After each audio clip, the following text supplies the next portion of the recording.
إذا أهلا وسهلا متابعينا الكرام، متابعي قناة شوف تيفي في هذا البث العاجل والمباشر من مدينة الفنيدق. إذا عكس يعني الهجرة أو محاولة الهجرة الجماعية ديال 2024، اليوم متابعينا الكرام الوضع يتغير. مجموعة من المغرر بهم من دول جنوب الصحراء هما اللي جاوا لمدينة الفنيدق متابعينا الكرام، وحاولوا انهم يتسللوا من هذه الهضبه المطله على حي سيراميكا، واللي كتوجد ما بين حي سيراميكا ومنطقه الانشطه الاقتصاديه. ولكن التواجد الامني الكثيف والمركز والمحكم على مستوى مداخل ومخارج مدينه الفنيدق فهو حاله دون ذلك. قبل لحظات فكان يعني السلطات فهي كتحاول انها تحاور مع هاد المغرر بهم اللي الاغلبيه ديالهم من جنوب الصحراء، كيف كتشاهدوا معنا متابعينا الكرام، بغرض انها تهضر معهم وتقنعهم بضروره مغادره المكان. وكاين تجاوب، كاين واحد المجموعه من يعني المهاجرين ديال جنوب الصحراء فهما متابعينا الكرام يعني استجابوا للوضع وقاموا بتسليم انفسهم للسلطات، بينما تحاول السلطات كيف كتشاهدوا معنا متابعينا الكرام جاهده انها تقنع هاد المهاجرين للاغلبيه ديالهم من جنوب الصحراء متابعينا الكرام بضروره مغادره المكان، او انهم يسلموا الانفس ديالهم للسلطات.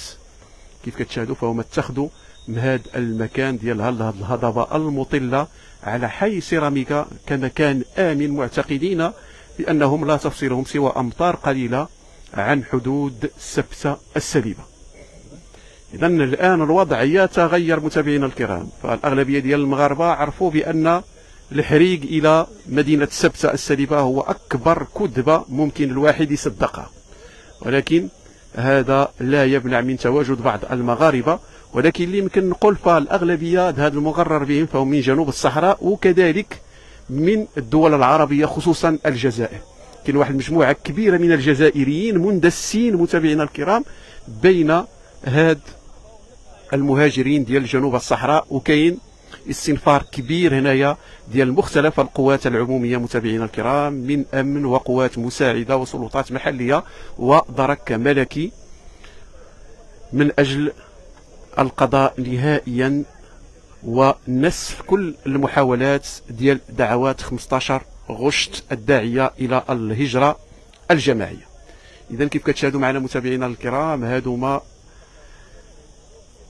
مواطنين من جنوب الصحراء، من السودان، من مالي، من السنغال، ومن باقي الدول الإفريقية، كلهم تم التغرير بهم من طرف متابعينا الكرام الصفحات الجزائرية التي أصبحت تنشط وبقوة وتروج لفيديوهات وتروج لصور عبر صفحات مجهولة بأن الطريق إلى سبته السليبة فهو آمن، بالإمكان ديالهم أنهم يدخلوا الى سبته بكل سهوله كيف كتشاهدوا معنا متابعينا الكرام. اذا هذه شنو وقع بالضبط هنا بالمنطقه اللي كنتواجدوا بها، فهي اسفل حي سيراميكا، واللي كتواجد ما بين حي سيراميكا ومنطقه الانشطه الاقتصاديه، وبالضبط هذا المكان اللي كيقولوا له المجزر. اذا كيف كتشاهدوا معنا متابعينا الكرام فالسلطات فهي كتحاول انها تقنع متابعينا الكرام دول من جنوب الصحراء باش انهم متابعينا الكرام كيف كتشاهد هاهما كيف كتشاهدوا معنا متابعينا الكرام كيتم يعني الاقناع ديالهم باش انهم يمشيوا متابعينا الكرام ويغادروا المكان كيف كتشاهدوا معنا.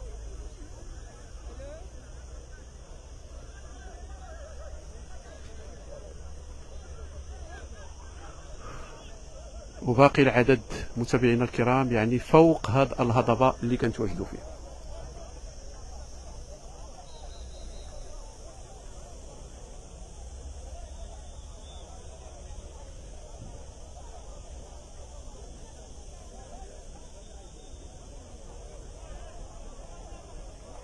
اذا لازلنا في هذا البث المباشر متابعينا الكرام، حنا كنتابعوا معكم شنو واقع هنايا بحي سيراميكا هنا بمدينة الفنيدق أو أسفل حي سيراميكا.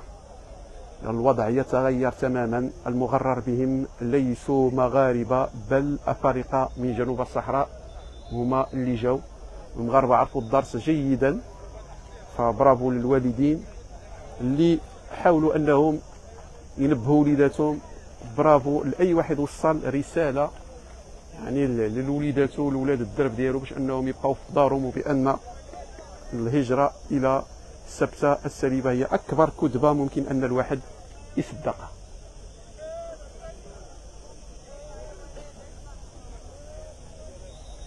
اذا مباشره من حي سيراميكا متابعينا الكرام، حنا كنتابعوا معكم هذا البث الحي والمباشر. بطبيعه الحال كاين تواجد امني كبير جدا هنا بهذا المحيط اللي كنتواجدوا فيه، كيف كتتابعوا معنا.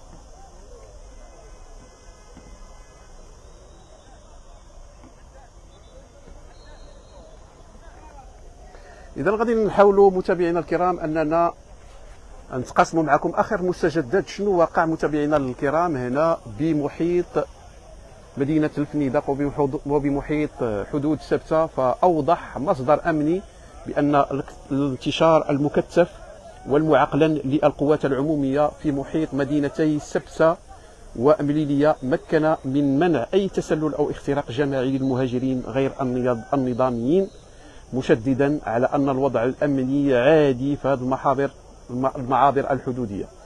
وفي المقابل شددت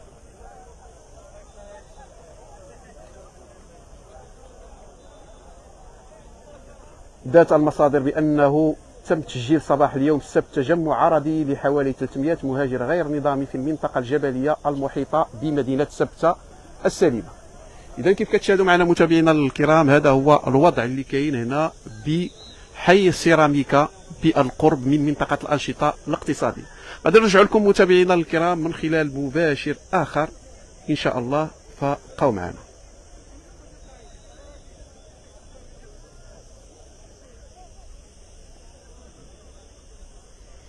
إذا على عكس متابعينا الكرام يعني الهجرة والمحاولات الاقتحام الجماعي ديال مدينة سبته سنة 2024 كانوا مغاربة، ولكن اليوم اللي يمكن نقولوا بأنه كاين أفارقة ديال جنوب الصحراء متابعينا الكرام هما اللي تم التغرير بهم، إلى جانب بعض الجزائريين المندسين في صفوف هاد المهاجرين.